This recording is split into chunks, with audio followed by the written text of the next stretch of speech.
Israeli-Georgian relationships as well as business ties have been growing until recently. However, several days ago, Israel cut the amount of military equipment it sells to the government in Tbilisi. Our correspondent in Jerusalem, Paula Sleer, has more.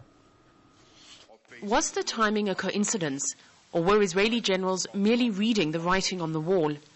The Israeli Foreign Ministry is keeping tight-lipped, but officials hint the country's decision earlier this week to stop selling military equipment to Georgia was more about Tehran than about Tbilisi. They say Israel's trying hard to convince Russia not to ship arms to Iran, and the halting of military sales to Georgia was nothing more than an attempt to do this.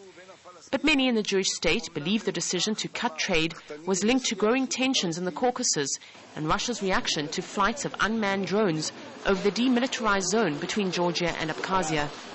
For some time now, the relationship between Israel and Georgia has been growing warmer. The Israeli leadership has had to face the tricky choice, Russia or Georgia. I think that Israel, as well as other states that sold military equipment to Georgia, thought it was just a good business and didn't realize how these arms could be used. Military trade with Georgia is not prohibited by any international law. But now, regarding what's happening in South Ossetia, they have to reconsider their business relationships with Georgia. Israeli Foreign Minister Tzipi Livni was reportedly reluctant to make the decision to cut arms supplies to Tbilisi. Georgia has also become a real goldmine for Israeli arms dealers, who'll suffer because of the embargo. Israel has sold pilotless drone aircraft, infantry weapons, and electronics for artillery systems to the former Soviet Republic. It's also helped upgrade Soviet-designed Su-25 ground attack jets assembled in Georgia.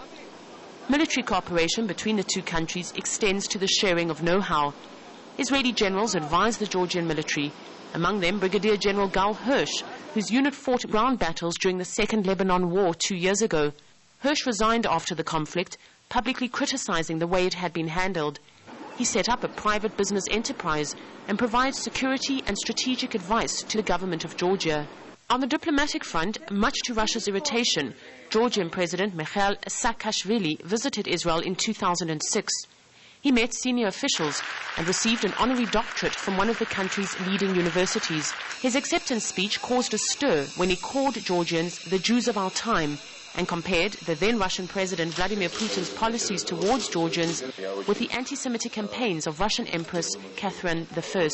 Tens of thousands of Georgian Jews live today in Israel. Many of them still have close ties with friends and family in their home country. As they watch events unfold in Georgia, the World Jewish Agency has stepped up efforts to evacuate people from the troubled region. Paula Sleer, RT, Jerusalem.